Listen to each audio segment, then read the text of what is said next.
عليل ولا الجراح ده في حته لوحدها جدا. Thank you everybody. It's our first second concert. من الأماكن اللي مستعدة أرجع عليها طول حياتي. الراحة اللي موجودة في المكان مؤثرة على الحيوانات والبني آدمين.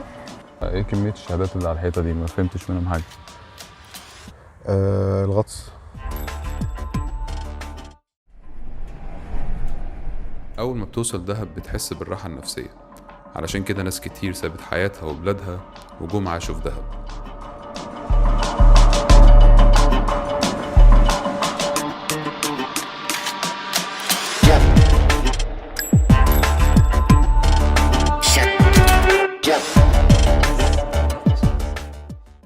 فأحسن حد ممكن يحكي لنا حدوتة البلد هم أهل البلد نفسهم. ايه الفكرة ان لما الناس بتيجي هنا دهب بتتعلق بالمكان؟ يعني في ناس بتسيب بلادها وبتسيب حياتها كلها وتبقى حابة ترجع تعيش في دهب وتقيم في دهب ويبقى عندها بيزنس هنا في دهب. ايه الفكرة في الروح؟ والله انا شخصيا جيت دهب من حاجه و30 سنه، اكتر من 30 سنه، وبرضه لما جيت دهب ما زلت لحد النهارده قاعد في دهب. والحاله اللي هي فيها، لان دهب عباره عن حاله، فلما نتكلم عن انت بتيجي دهب مش بس بتستمتع بالجمال الطبيعه اللي موجود، جبال وبحر وسماء. في اماكن كتير في الدنيا فيها بحر وجبال وسماء وشعاب مرجانيه تحت الميه حلوه لكن في دهب انا بحس انها فيها اكتر حته بتغذي الروح والعقل. اول حاجه خليني اقول هي سم الدهب. ليه؟ في مقولتين في الموضوع. دهب لون الرمال ولون ساعة الغروب الشمس، والبحر ولون البحر في لحظة الغروب، والكلام ده أقرب للون الذهب. ده مقولة سمعت وأنا غاوي إن أنا أقعد مع ناس كبار في السن من ساعة ما جيت دهب، وأنا بقعد مع الشيوخ الكبار في السن شوية، وكل واحد أكتر من 30 سنة. 89 أنا جيت دهب 89 تقريبا. فبالتالي بشوف إن الناس بتيجي، الناس الكبار في السن كل ما كنت اسالهم عن دهب بيقول لك احنا كنا بنيجي نقعد على البحر في الصيف واحنا قاعدين في الجبل، سواء في وادي سعال او دير جنب جبال موسى وسانت كاترين. كانوا يجوا لحد هنا ويقعدوا. المكان ده هو المكان الاجمل في كل سيناء اللي الناس بتقعد فيه، اهالي جنوب سيناء اللي هم قبائل جنوب سيناء. مزينة كان في سانت كاترين قبيله جباليه، في برضه ولاد سعيد. في على شاطئ خليج العقبة هنا موجود مزينة وترابين، وموجودة حيوات في منطقة طابة. على خليج السويس موجود قبيلة علياجات، موجود بني واصل، حماضة، جرارشة، أولاد سعيد في الطور نفسها. يعني امتداد خليج السويس وخليج العقبة كان مكان البدو المفضل هو ده، ان هم يجي يقعدوا فيه ويقضوا فيه. قالوا بقى سبب التسمية كان هنا جاي من كلمة ذهب يعني جن، ذهب بمعنى الوقت بيمشي فيها بسرعة. فالناس بتيجي عشان كده ظهرت كلمة النداهة.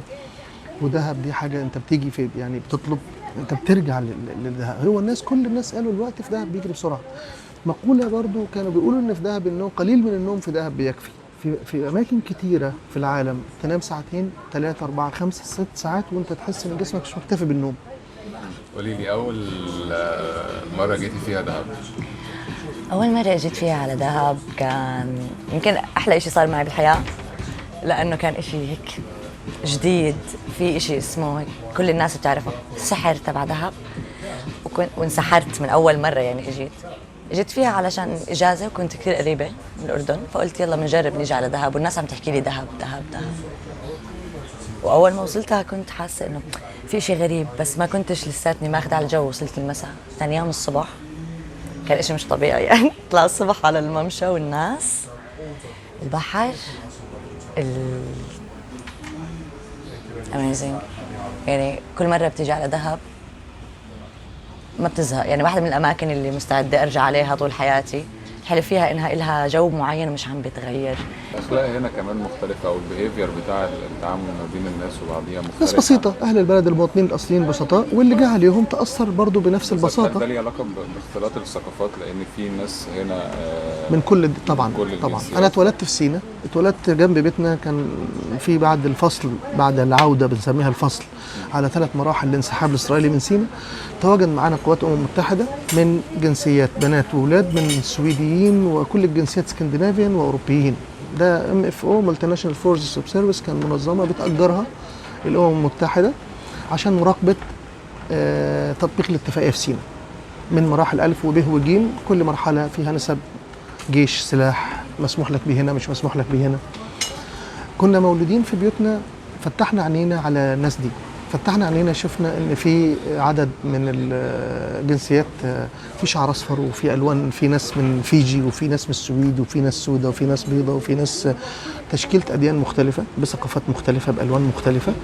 وانت اتولدت، لما بتتولد في نص ده غير لما بتنتقل لده في مرحله متاخره من عمرك. لما بتتولد في ده وانت صغير، لما ابنك بيتولد في منطقه هي متنوعه الثقافات والاديان والاعراق، فقبولك للاخر بيبقى جيني، بسميه قبول جيني وليس قبول مكتسب، هو قبول فطري. انا عمري ما فكرت اسال واحد دينك ايه، عمري ما فكرت اسال واحد ثقافتك ايه، مذهبك ايه، لان انا في النهايه بؤمن there is only one country the world، هي دوله واحده اسمها العالم. there is only one people the human being، هم شعب واحد، هم البشر. there is only one religion love and peace، هو كل الاديان تدعو للحب والسلام، وكل دين يسمى بالحب والسلام. يعني أرى دينك في تعاملاتك أهم عندي من إن أنا أسألك ديانتك إيه. قبول الآخر كان هو سر إن أنا جيراني. أنا دلوقتي موجود، ده الكلام ده لما جيت واتولدت. لما جيت على جنوب سيناء ولقيت السياحة، أنا بقعد على حوالين النار وحط المنجد وقدامي براد الشاي، قاعد مع 10 أديان على الأقل في كل يوم. من يعبد البقرة ومن يقدس الفرخة، وكل واحد بأسبابه ومعتقداته. وأنا مؤمن بالأديان السماوية، وأنا مسلم وأعتقد وبحب الناس كلها. ما حدش قال لي اكره حد، ما تربيتش في بيئه قالت لي اكره الناس، ما تربيتش في بيئه بتدعو للكراهيه. فبالتالي السياحه ليست لزياده نمو الدخل القومي، ولكن لزياده نمو العقل القومي الذي اراه انا هو اهم.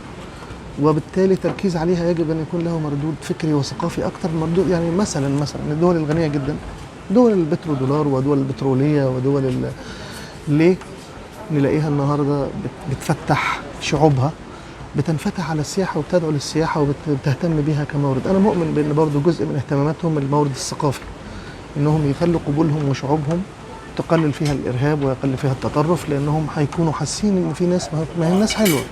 أنت بتسمعني إن ده وحش وطول عمره يعني بيبص بيدور على إنه يعاديني وهو عدو، بس أنا عملته ما لقيتوش عدو. والدتي لما جت انتقلت معايا تعيش معايا في جنوب سيناء الله يرحمها، وجت هنا فحبت الناس كلها، اسمها عيده، وقابلت واحده من هولندا اسمها عيده، وقابلت واحده مش عارف منين اسمها بنفسه، وحبت الناس بصور. هم دول اللي كانت في الاول بتقول لي لا انت ما اتجوز من بلدك واتجوز من هنا واتجوز من هنا، وفي الاخر اتجوز من اي حته في الدنيا.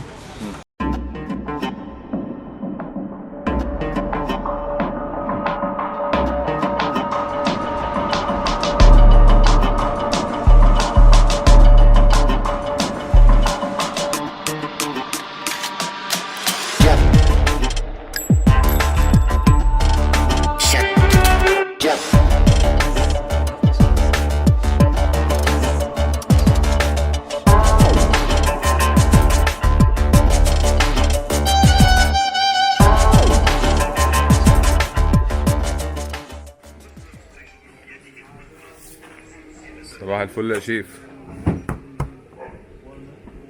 السلام عليكم. صباح الجمال، ايه الاخبار؟ عامل ايه؟ كله تمام؟ فطرنا ايه النهارده؟ قول لي عايز ايه؟ في فلافل، في بطاطس. ايوه ده بالنسبه للفطار حاليا يعني. تحب نعمل ايه؟ واحد بطاطس وفلافل. طب خلينا في البطاطس. بص يا سيدي، والله هو انا يعني قلت افك بقى من القاهره وجو القاهره وكده، وجيت هنا. بعد ما جيت هنا اشتغلت شويه في كذا حاجه، يعني اشتغلت في محل بن شويه، وبعدين انا بقى كان عندي كونتاكت يعني مع حد بيعمل اكل كوبي من كوبا. فعملت مطعم وكان في اللايت هاوس هنا اسمه كالينتي، وشويه وكنت شغال كويس، كله كان ماشي تمام الحمد لله، لغايه بقى كورونا والجو بتاع كورونا يعني. فقفلت المكان، قعدت شويه بقى بعملش اي حاجه في الحياه، وبعدين اتعرفت على محمد وفتحنا بقى المكان ده يعني. مكان الصغنطوط ده. الفكره جات لك ازاي طيب، بتاعت ان انت تعمل شباك كده في بيت يعني؟ ليه ما فكرتش تجيب محل مثلا؟ والله بص، انت زي ما انت شايف هو الموضوع كوزي كده، فعلشان تعمل كده لازم يبقى فيه شويه ستيبس كده في الاول علشان تعرف توصل للحته دي يعني. بس فاحنا في الستيبس دي. شفت دهب مره، في روح كده بتجيلك لو انت من الناس اللي بتحس بالحاجات دي هتحس بيها من اول ما تخش البلد، هتحس ان هو ده المكان اللي روحي هتستقر فيه. فدي انا حسيتها من اول ما يعني رجلي حطت في البلد دي.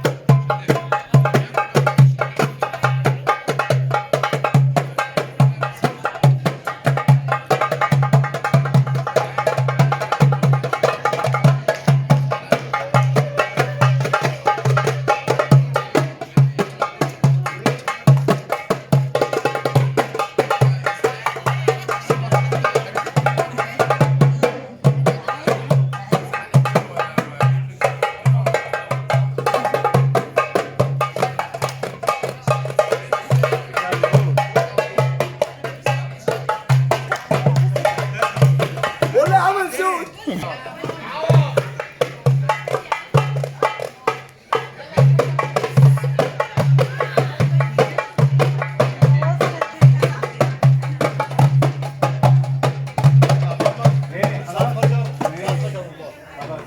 حاضر يا عم اسماعيل.